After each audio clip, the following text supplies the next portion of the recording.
Gracias a Dios por su misericordia y por su buena voluntad.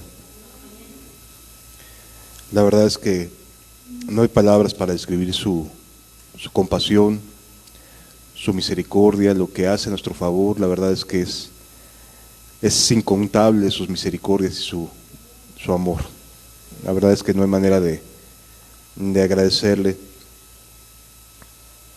Pues hoy vamos a abordar un tema muy de la época, ¿verdad? La semana pasada estuvieron viendo acerca de las profecías que hablaban acerca de la llegada de Jesús, y el día de hoy vamos a hablar acerca de las mentiras, las fábulas, las cosas que no son ciertas acerca de lo que gira en torno al nacimiento de Jesús, pero que se han establecido como tradiciones, ¿sí? Y por lo tanto se hacen como si fueran verdades cuando no tienen sustento bíblico. Y pues vamos a estar hablando acerca de estas falacias. ¿Cuál es el propósito? Pues no se trata de ofender a nadie, pero sí de entrar en lo que la Biblia nos enseña acerca de este ambiente, de este entorno muy navideño, ¿verdad? Entonces vamos a pedirle a Dios que nos ayude, que nos llene de su gracia, de su misericordia, que nos pueda y quiera bendecirnos, ¿de acuerdo? Padre, te damos gracias por traernos, Señor. Te damos gracias por tu buena voluntad, por tu misericordia, porque nos ayudas en todas las cosas, Padre. Quiero pedirte, por favor, que me ayudes con mi voz, Señor, que me aclares la garganta, porque sabes que he estado enfermo, pero aquí estamos, Señor, y te pido que el mensaje que tú nos brindes, Señor, esté completo y esté bien clarito de tu parte. Te lo pedimos en el nombre de Jesús. Bendícenos y enséñanos a guardar en nuestro corazón lo que nos has de hablar. En el nombre de Jesús. Amén. Vamos a la primera carta que escribe el apóstol Juan en el capítulo 4, porque ahí el apóstol nos da una indicación que es de lo más importante que nos podamos imaginar. Es primera carta de Juan, capítulo 4, versículo 1. Está hablando el apóstol Juan y dice: amados, no creáis a todo espíritu. Aquí la palabra espíritu es con E minúscula, lo cual nos hace saber que se trata del espíritu del hombre, no el Espíritu Santo, sino el espíritu del hombre, el hombre interior.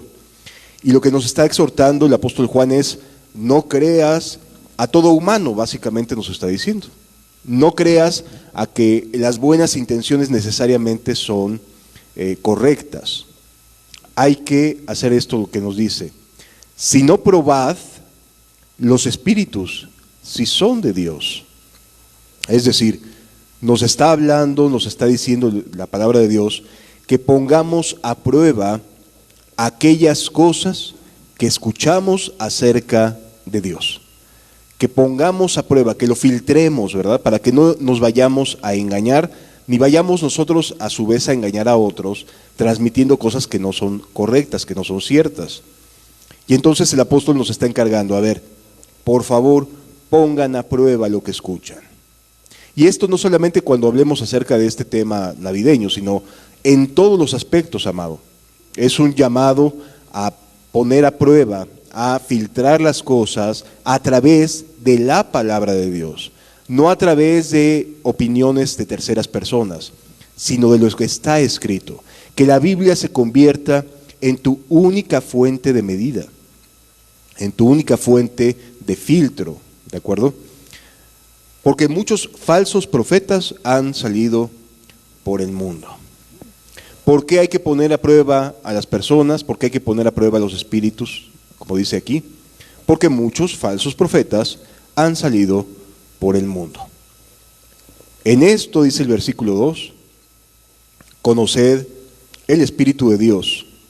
Todo espíritu que confiesa que Jesucristo ha venido en carne es de Dios. Una de las cosas que al ser humano más se le complica es aceptar la deidad de Jesús. Es de las cosas más complicadas. La gente puede ver en Jesús un filósofo, un maestro, alguien bien intencionado. No tienen problema en pensar en él como alguien que enseña cosas lindas, que enseña cosas ciertas. No tiene problema en darle la bienvenida a Jesús en términos humanos.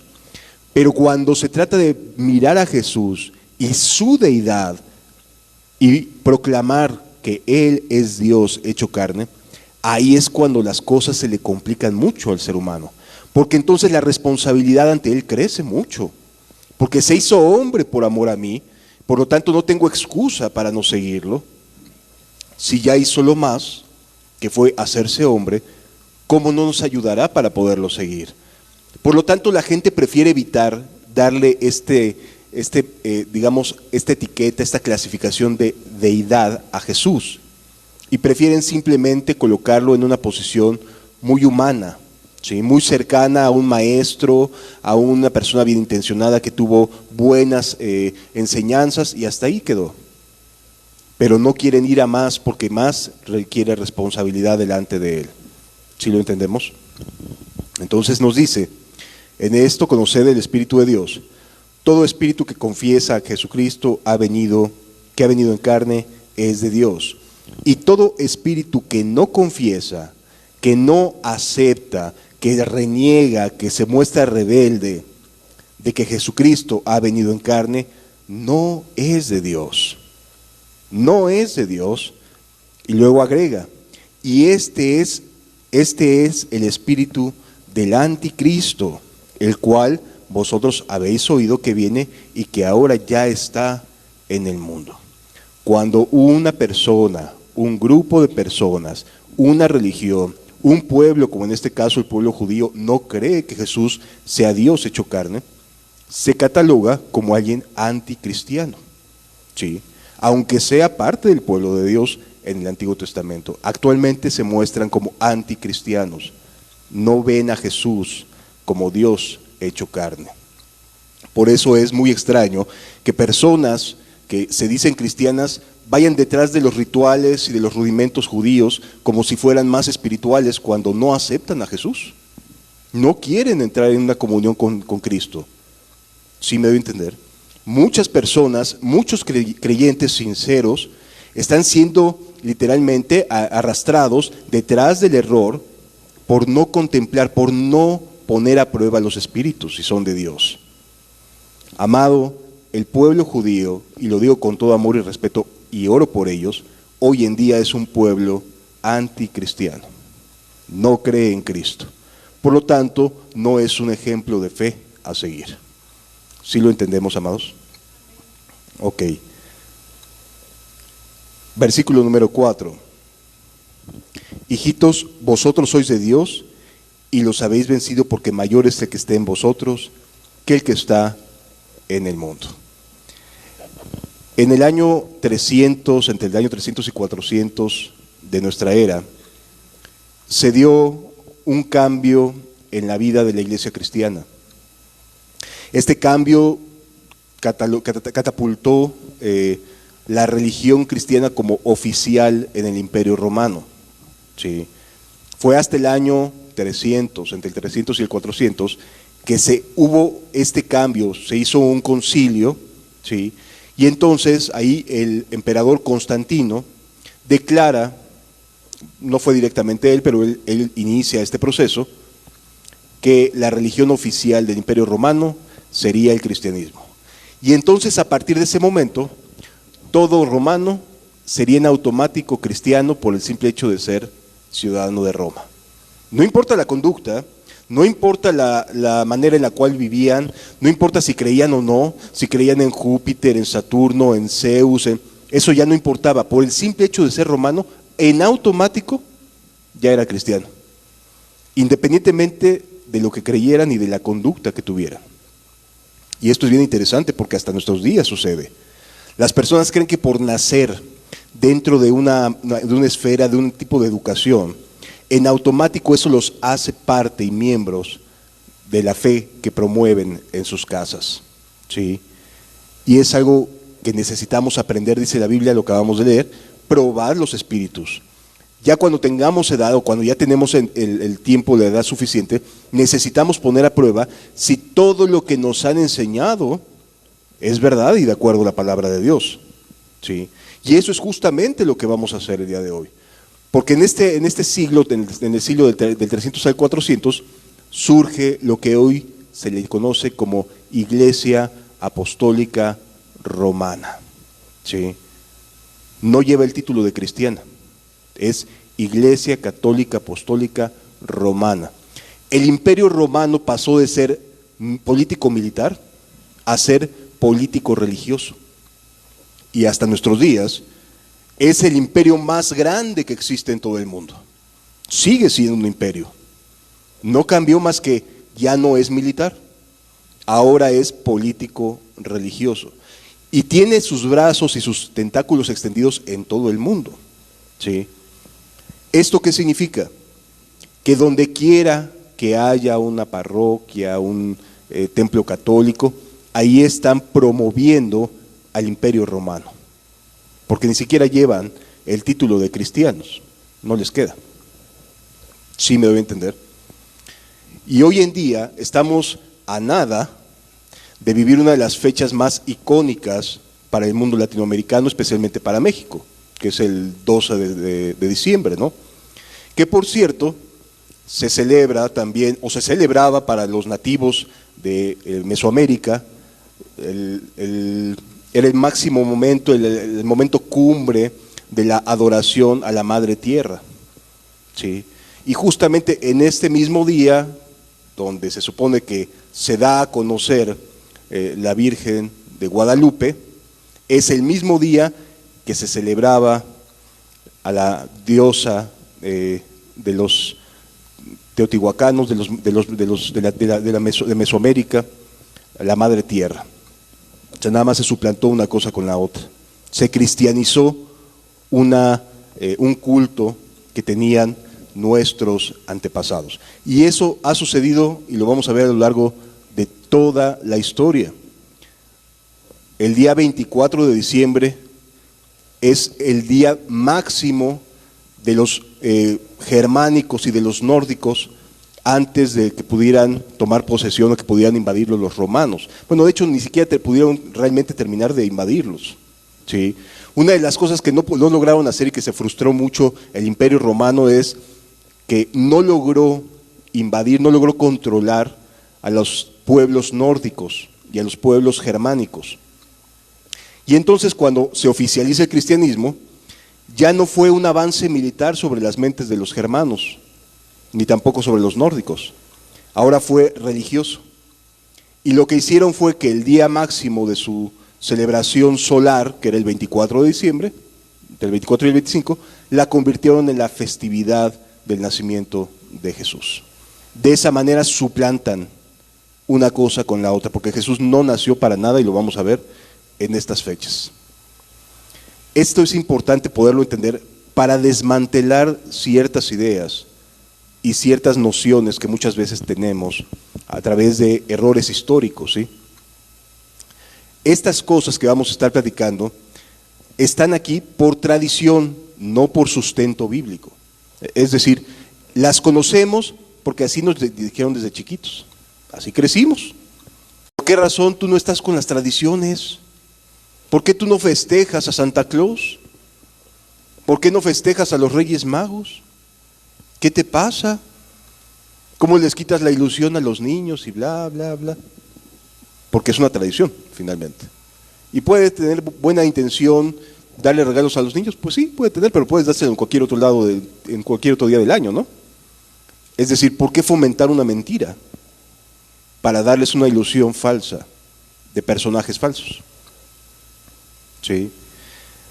Dice, los cuales viendo a algunos de los discípulos de Jesús comer pan con manos inmundas, esto es, no lavadas, los condenaban. Porque los fariseos eran mucho más espirituales, porque los fariseos y todos los judíos, aferrándose a la tradición de los ancianos. ¿Qué hacían los judíos? Se aferraban a las tradiciones. Así me enseñaron y así me voy a morir. Eso es aferrarse a una tradición. ¿Sí? Esto me lo enseñaron desde chiquito, Así crecí y así me voy a morir. Y no quiero que nadie me diga nada. Bueno, en realidad Dios sí quiere ayudarte y sí quiere decirte, no te aferres a la tradición. ¿Por qué? Porque como vamos a ver, la tradición no ayuda en lo más mínimo. Dice, aferrándose a la tradición de los ancianos, si muchas veces no se lavan las manos, no comen. Es decir, varias veces tenían que lavarse las manos porque decían, si no vamos a contaminar los alimentos.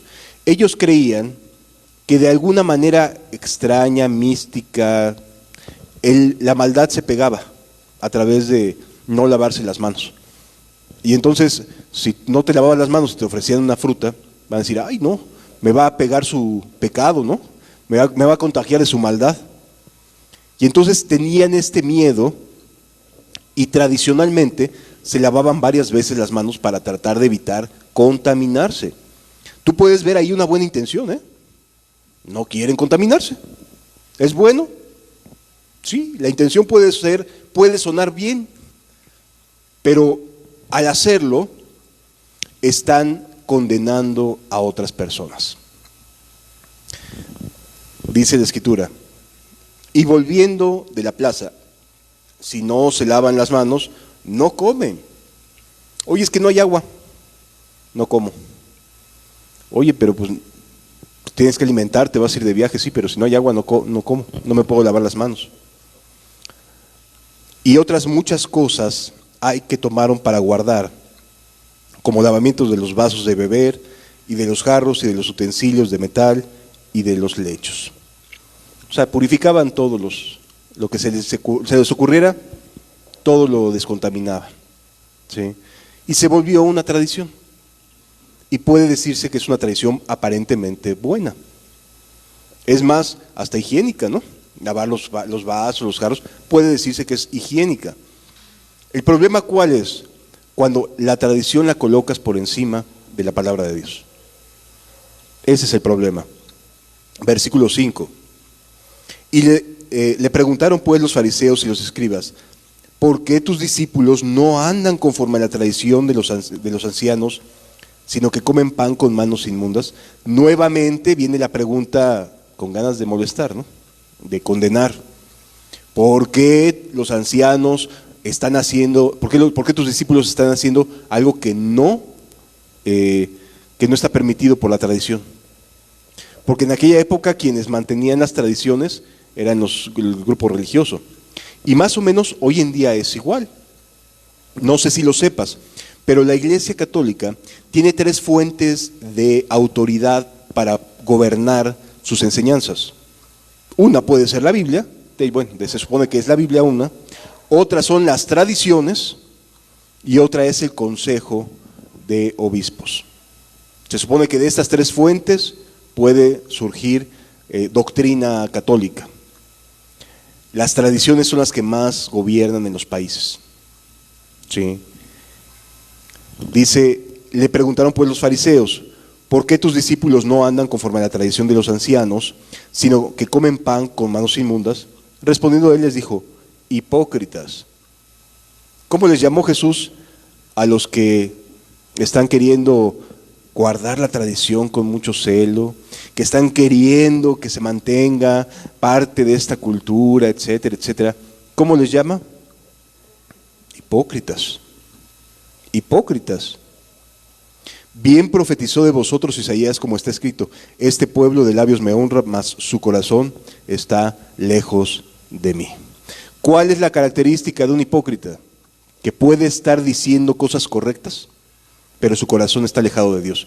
Ese es un hipócrita, de acuerdo a lo que Jesús enseña. ¿Sí? Cuando vemos esta manera de actuar, de condenar, la persona se convierte en un hipócrita ante los ojos de Jesús.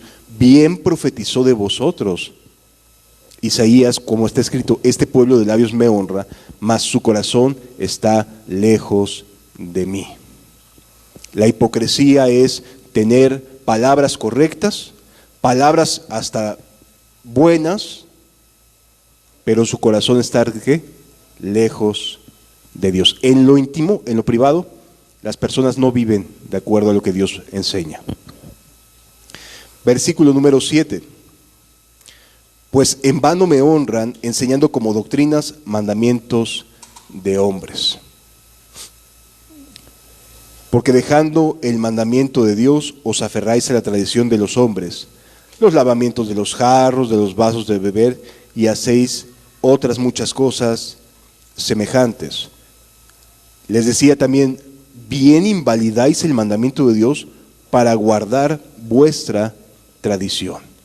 Cuando una persona invalida lo que Dios enseña, porque lo coloca por debajo de la tradición, está invalidando la palabra de Dios, está colocando como de mayor autoridad y de mayor fuerza lo que diga la tradición que lo que diga la palabra de Dios.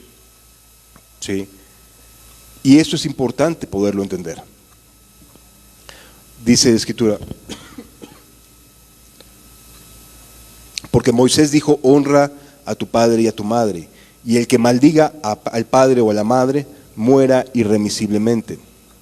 Pero vosotros decís, basta que diga a un hombre al padre o a la madre, escobrán, que quiere decir mi ofrenda a Dios, todo aquello con que pudiera ayudarte.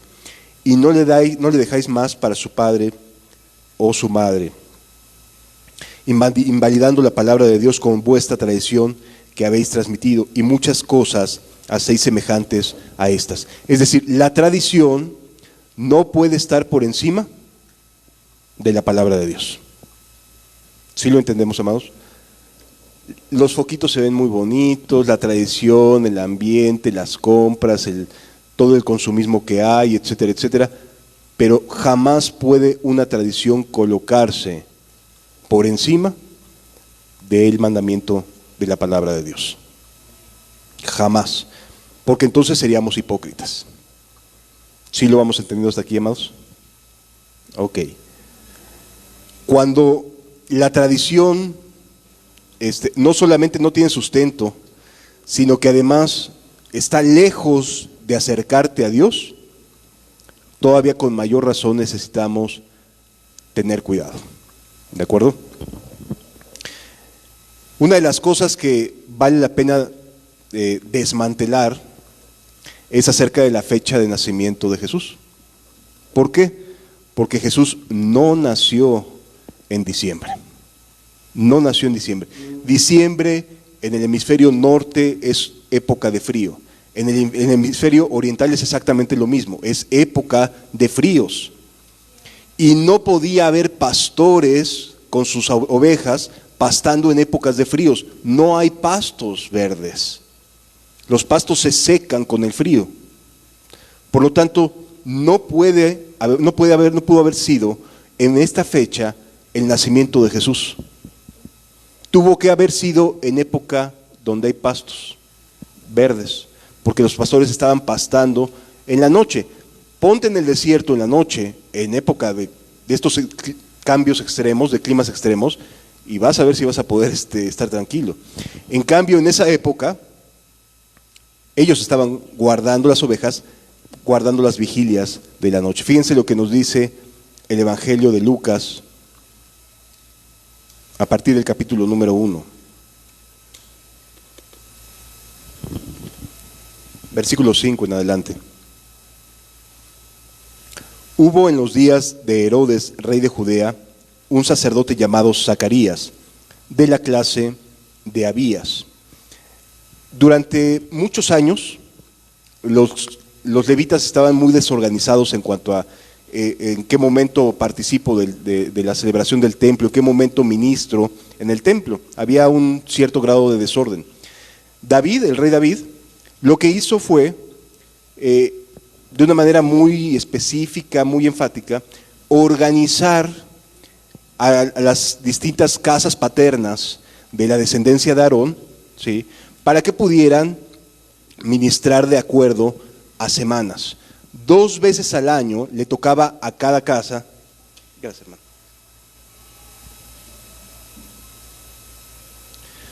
2 veces al año le tocaba a cada casa. Es decir, había 24 momentos para poder ministrar a Dios a través de todo el año.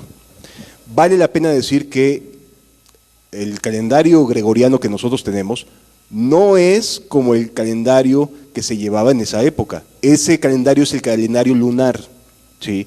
Por lo tanto, para nosotros es de luna nueva a luna llena el calendario de los hebreos.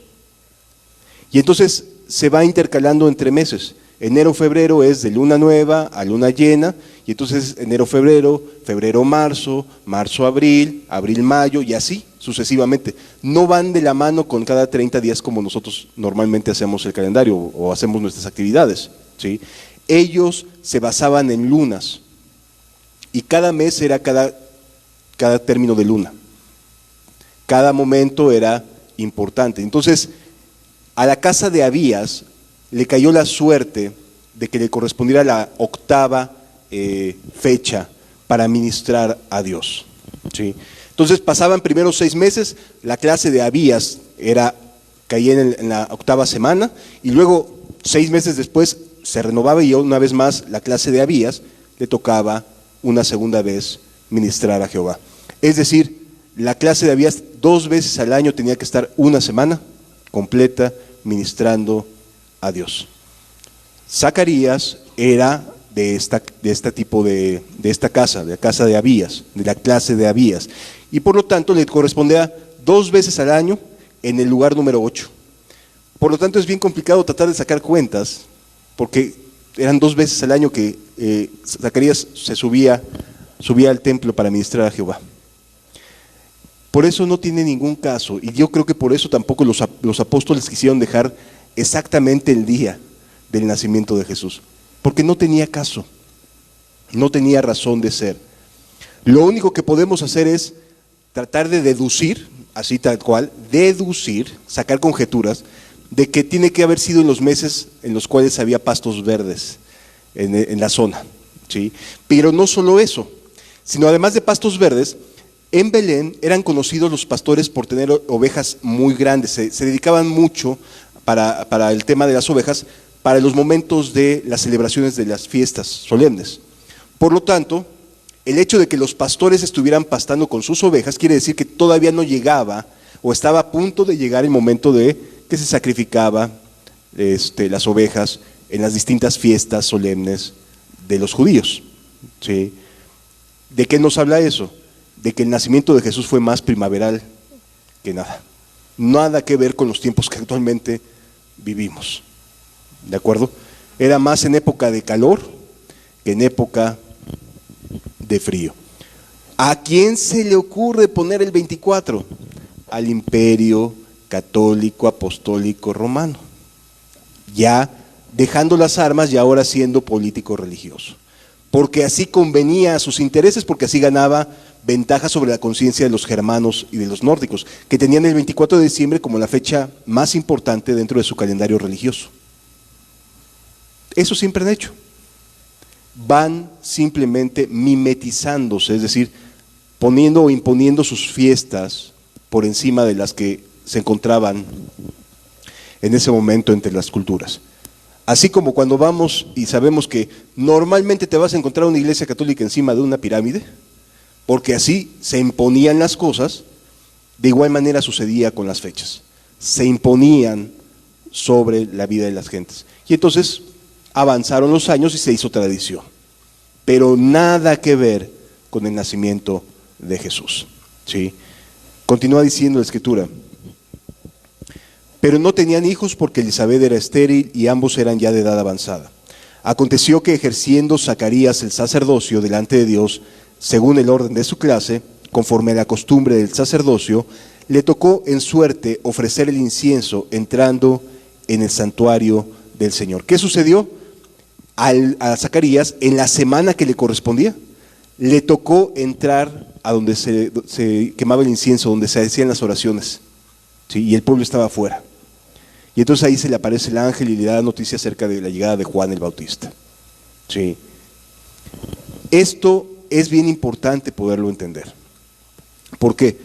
Porque aquí lo importante no es más que el mensaje que venía con Jesús. Es el mensaje de Cristo lo que hace diferencia en el mundo actual. Y es lo que debería de estarse predicando. No importa tanto la fecha, sino más bien a qué vino Jesús. Y ese es el propósito real. Y eso es lo que menos hay. Si simplemente nos basáramos en los frutos de estas tradiciones, en la época de mayor accidentes automovilísticos relacionados con el alcohol, ¿en qué fechas creen que son? Diciembre. No hay otro mes en el año donde la cantidad de muertos por relación de accidentes donde hay ingesta de alcohol como diciembre. Ese es un fruto que no se puede negar, ¿me explico? No es el ambiente más idóneo, ni el que puede decir, pues queda aprobado porque la gente sí de veras se pone a reflexionar. No, está buscando a ver dónde va a ser la siguiente fiesta, a ver en qué momento viene la siguiente posada, a ver en dónde se va a armar la piñata. Y donde quiera que haya, hay alcohol y problemas de por medio. ¿Sí? Estás viendo un escenario que para nada es cercano al propósito de Jesús. Jesús vino a salvar. Y este ambiente no está salvando, ¿verdad? Está generando caos en la vida de la gente. Muchas familias en sus reuniones acaban bien lastimadas unas con otras. Las personas acaban bien emproblemadas. ¿Por qué? Porque ya no me ayudó de igual manera la tía Juanita, ¿no? Es que la tía Chuchita no me ayudó con los trastes como debía hacerlo. Es que fulano de tal no quería hacer esto. Le tocaban las carnes y no lo trajo. Y entonces se generan conflictos. Lejos de ser un ambiente en el cual pudiera reflexionarse acerca del mensaje de Jesús, es un ambiente en el cual se centra comprar, vender, distraerse, embriagarse, etcétera, etcétera. No es un ambiente cristiano. No es un ambiente cristiano. ¿De acuerdo? Y toda la multitud del pueblo estaba afuera orando a la hora del incienso. Bueno, ya se le aparece el ángel del Señor. Y entonces se nos dice lo siguiente.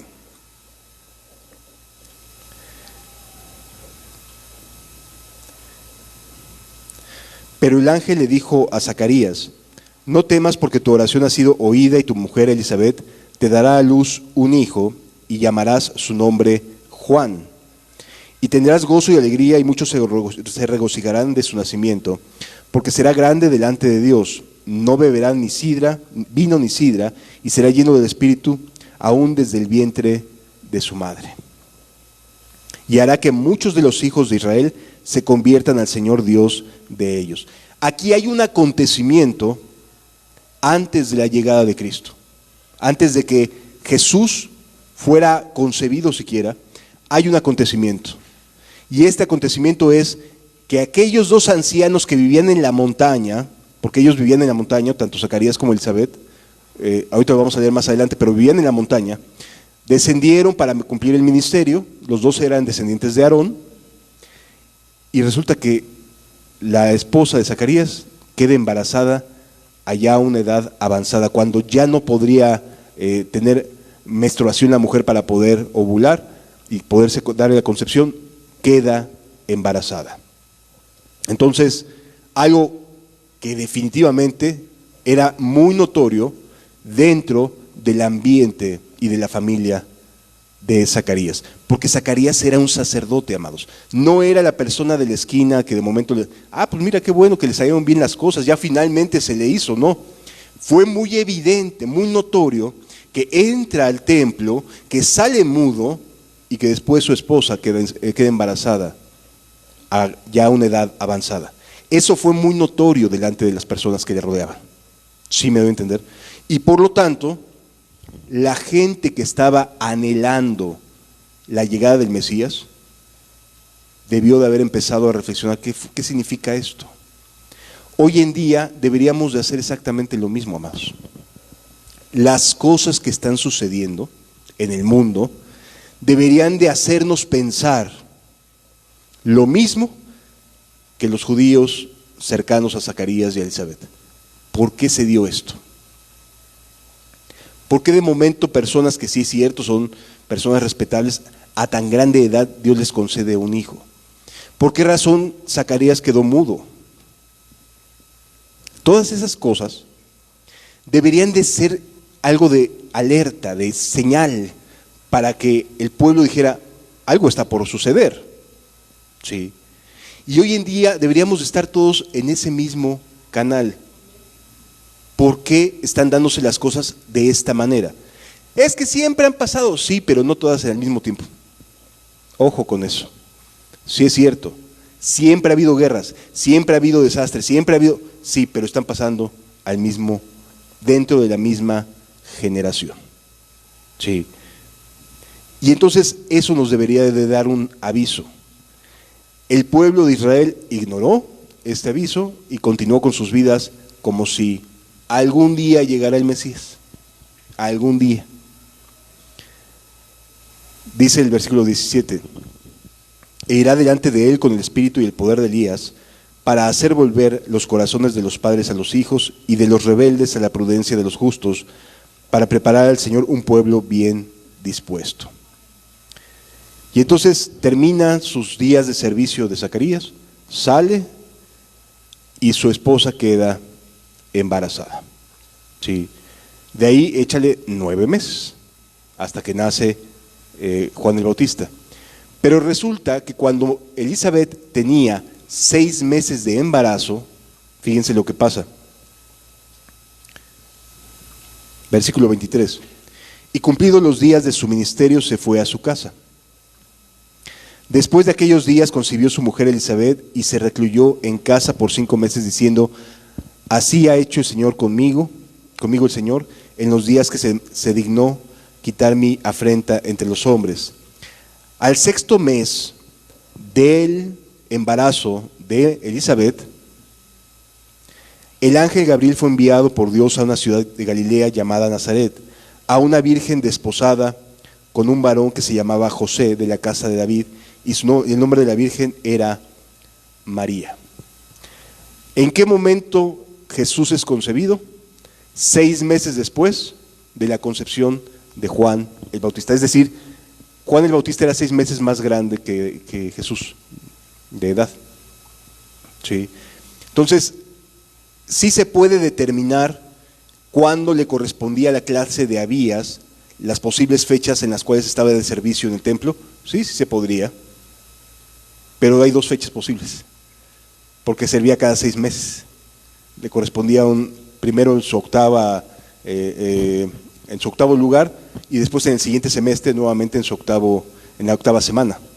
Así que podría darse una sumatoria así, pero la verdad es que no tiene caso tratar de discernir en qué momento, porque en qué cambiaría si lo que importa es el mensaje de Jesús y mucha gente no lo quiere.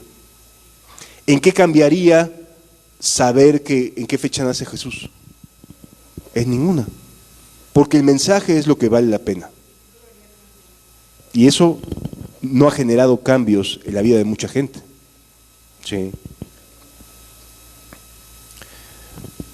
Después de que el ángel visita a María, María toma la decisión de ir a ver a su hermana, a su prima, Elizabeth, porque eran primas. Se va y se queda 3 meses, los 3 meses que faltaban por que naciera Juan el Bautista, María se queda en aquel lugar. ¿Sí? ¿Qué sucede después de esto? Ya María está embarazada. Ahora yo quisiera que te pusieras un momento a pensar en lo siguiente. Imagínate lo que significaba para José que María estuviera embarazada cuando no había estado con ella.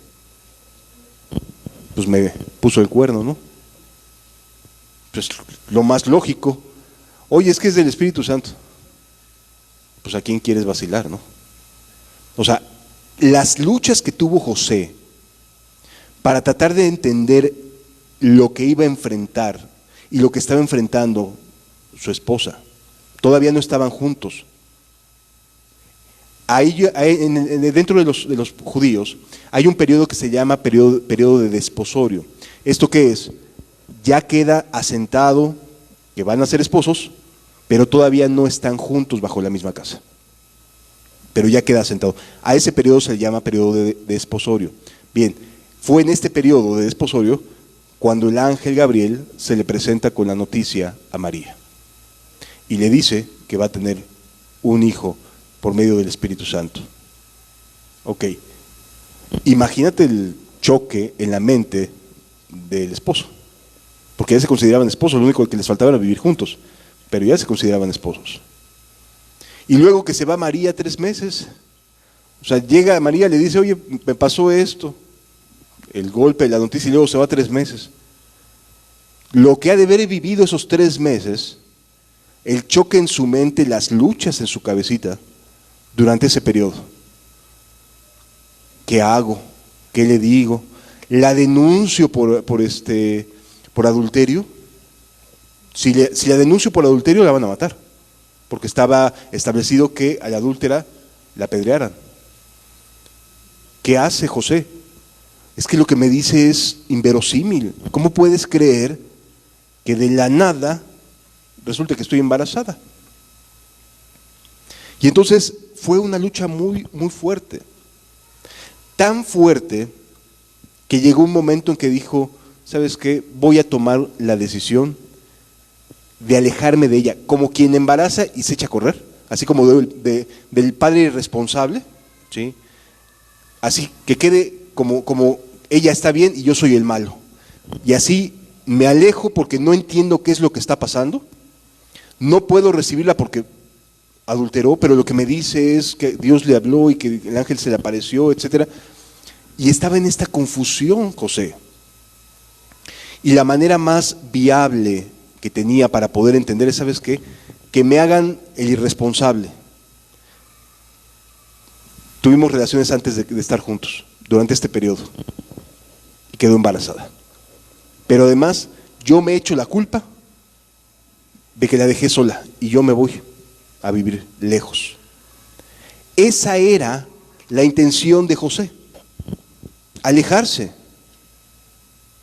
Y entonces Dios le manda a José un sueño y le dice, ¿sabes qué? No tengas temor, porque lo que en ella está sucediendo es de Dios, es del Espíritu Santo. Y en ese momento ya llegó la paz finalmente para José. Y llega el capítulo número 2 de Lucas. Aconteció que en aquellos días se promulgó un edicto de parte de Augusto César. Augusto César era un emperador que le gustaba mandar a hacer censos a cada rato, así que no hay como un punto de referencia para decir, a ver, ¿en qué censo de Augusto César fue cuando María y José fueron a Belén? No lo hay, porque más o menos cada 4 años a este emperador le gustaba gobernar de esa manera, tratar de hacer de que la gente se moviera de sus ciudades y que fueran a sus casas paternas a censarse y que ahí se anotaran. Era un emperador que no le importaba lo que generara de gastos en las familias, movía multitudes. Así que Augusto César, si tú tienes oportunidad y buscas un registro, tiene un montón de censos, romanos, griegos, judíos. Le gustaba mucho estar censando a la gente, ¿sí? Como si fuera una manera de demostrar su poderío. Dice que todo el mundo fuese empadronado. Dice, este primer censo se hizo siendo Cirenio gobernador de Siria. Siendo Cirenio el gobernador de Siria, pero ya había hecho otros censos atrás. E iban todos para ser empadronados cada uno a su ciudad. A José le tocó irse a la ciudad de Belén. Y José subió de Galilea, de la ciudad de Nazaret a Judea, a la ciudad de David, que se llama Belén, por cuanto era de la casa y familia de David, para ser empadronado con María, su mujer, desposada con él, la cual estaba encinta. Y aconteció que, estando ellos allí, se cumplieron los días de su alumbramiento. Nuevamente es importante entender, la época de mayor movimiento para poder viajar en el desierto era la época de verano, de primavera. ¿Sí? O sea, para que hubiera movimiento de masas, de familias enteras, no pudo haber sido en diciembre, amados. Eso descarta nuevamente estas fechas como las cuales nació Jesús. No, el movimiento de gente fue de esa manera, en ese periodo de época calurosa. Dice, estando ellos allí se cumplieron los días de su alumbramiento, y dio a luz su hijo primogénito, y lo envolvió en pañales, y lo acostó en un pesebre, porque no había lugar para ellos en el mesón. Es decir, a Jesús lo único que le consiguieron para que naciera fue un establo, entre animalitos, amado. Aquellos que se quejan con el sistema de salud, perdón, pero no se compara esto. Dentro de lo que cabe tenemos sistema de salud. Mal, sí, re mal. Pero nació en un establo. Y la primera cama de Jesús fue un pesebre. Jesús nació en la pobreza, no nació en la riqueza. El Rey del cielo se hizo hombre para nacer entre los necesitados, entre los más pobres, ¿sí? Eso es muy importante poderlo entender. Jesús te va a entender porque nació en un ambiente de rechazo, porque para ellos no había lugar en el mesón. Nadie se quería hacer, nadie quería comprometerse con el nacimiento de una persona. ¿Sí lo entendemos? Estaban tan repletos los mesones por causa del censo que no era un momento agradable para poder recibir a una persona en ese ambiente. Y lo que sucede es lo siguiente. Y aconteció que estando ellos allí se cumplieron los días de su alumbramiento. Y dio a luz a su hijo primogénito y lo envolvió en pañales y lo acostó en un pesebre porque no había lugar para ellos en el mesón. ¿Qué sucede después? Lo que ahorita hablábamos. Tuvo que haber sido una época donde había pastos verdes. Había pastores en la misma región que velaban y guardaban las vigilias de la noche sobre su rebaño. Es decir, era una época en la cual podían estar fuera en este ambiente. Y aquí se les presentó un ángel del Señor, y la gloria del Señor los rodeó de resplandor y tuvieron gran temor. ¿A quiénes fue a los primeros que se les avisó de la llegada del Mesías? A un grupo de pastores. Estaban trabajando, estaban velando. Esto es importante entenderlo. Jesús quiere que aprendamos a velar y a orar, porque solo a los que velan, a los que guardan las vigilias durante la noche, les es revelado el advenimiento de Cristo. Eso sucedió en la primera y va a suceder en la segunda. Quienes estén apercibidos de los tiempos van a ver y van a notar las señales de que Jesús va a regresar. ¿Sí? Continúa diciendo, pero el ángel les dijo, no temáis, porque he aquí os doy nuevas de gran gozo, que será para todo el pueblo. ¿Cuáles eran las noticias? Versículo 11. Que os ha nacido hoy en la ciudad de David un Salvador que es Cristo el Señor. Estas sí son buenas noticias. ¿De qué sirve que te arreglen el mundo si sigues teniendo un corazón que va a volver a echar a perder todo? ¿De qué te sirve tener más pesos en la bolsa si vas a tener un corazón que eche a perder todo? ¿De qué te sirve esforzarte en tratar de mejorar las cosas a tu alrededor si lo que necesitas es cambiar por dentro? El problema no está afuera, el problema está en tu interior. Sí. Os ha nacido hoy en la ciudad de David un Salvador que es Cristo el Señor. Y esto servirá de señal. Hallaréis al niño envuelto en pañales, acostado en un pesebre. Y lo que sucede a continuación es algo que jamás se vuelve a ver en toda la Biblia, hasta en el reino de los cielos.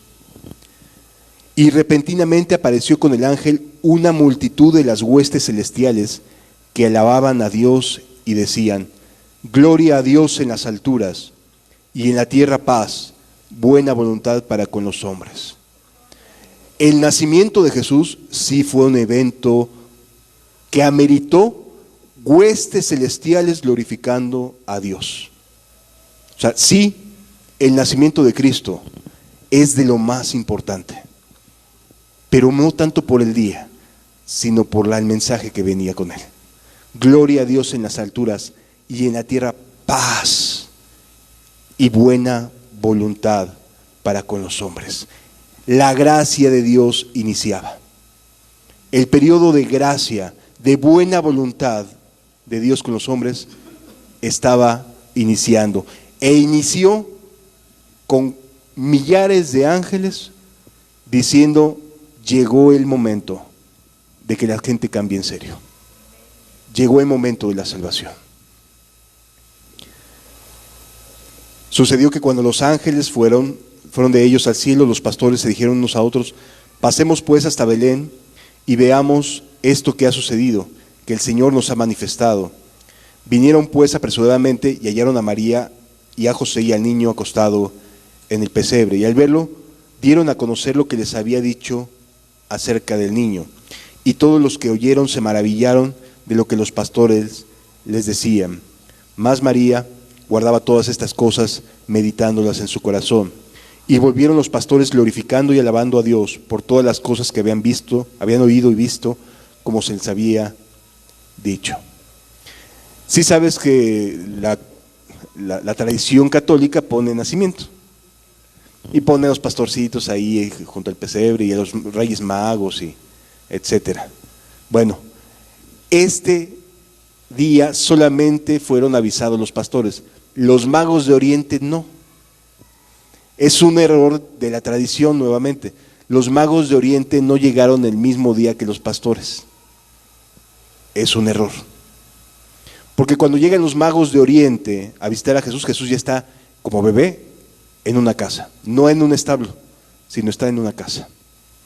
Los magos de Oriente llegan a una casa a visitar a Jesús, no llegan a un establo.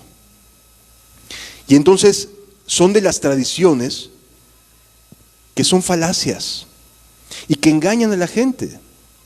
¿Por qué? Porque vale la pena tener todas las festividades lo más cercanas unas de otras, ¿no?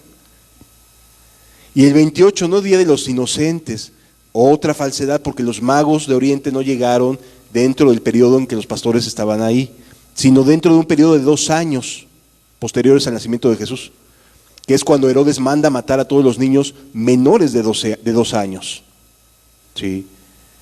Y entonces Jesús tiene que salir huyendo de Belén.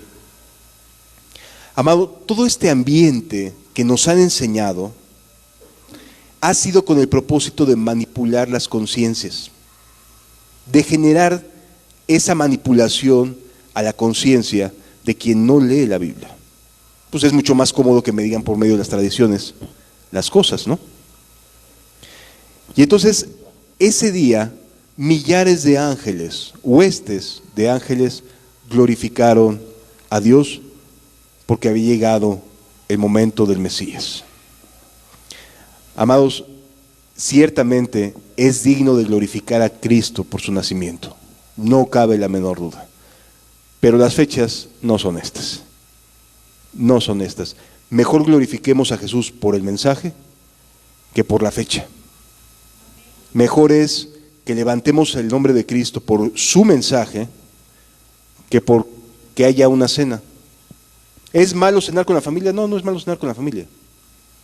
No pasa nada. Es comida, punto. Cualquier otro día puedes también verte con la familia y se acabó.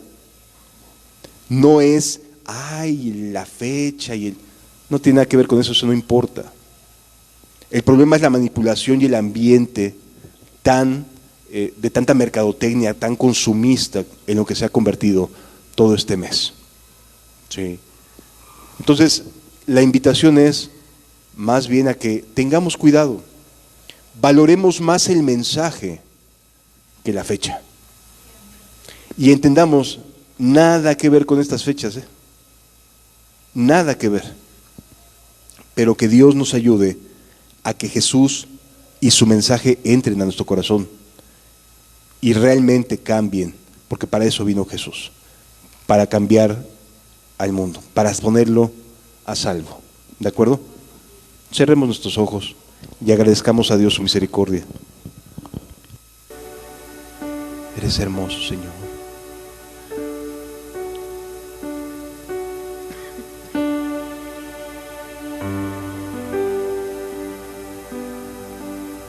Eres precioso, Señor Jesús.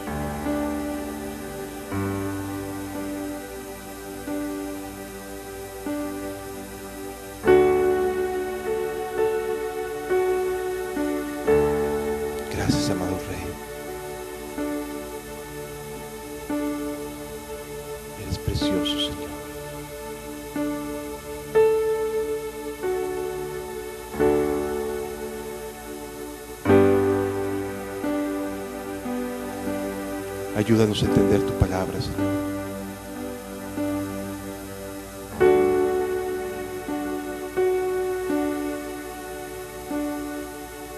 Gracias, Señor.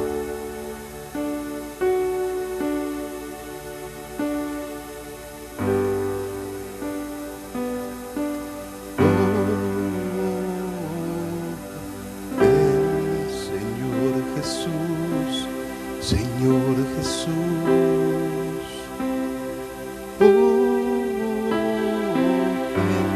Señor Jesús, Señor Jesús.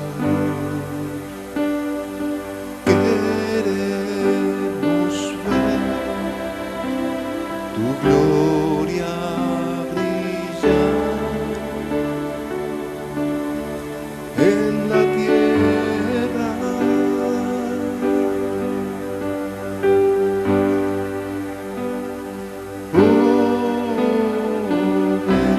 Señor Jesús, Señor Jesús.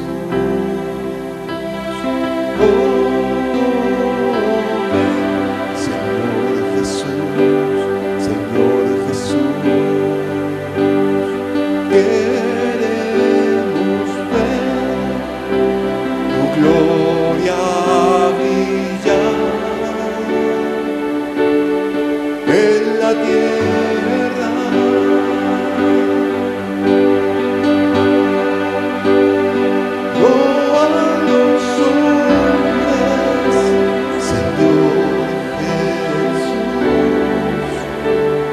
Sino a tu nombre, Señor Jesús, sea la gloria por tu victoria en la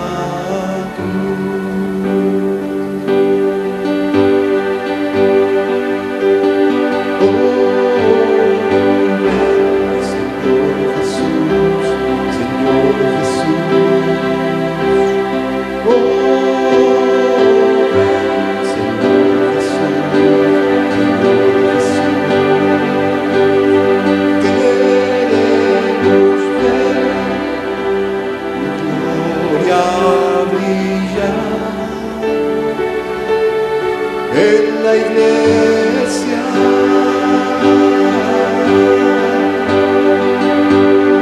Con los hombres, Señor Jesús, sino a tu nombre, Señor Jesús, sea la gloria por tu victoria en la cruz.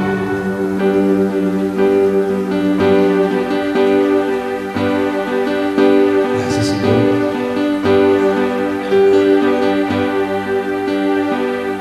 No está la gloria en la sabiduría, no está la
digno de toda la gloria, de toda la honra, de toda la alabanza, Señor.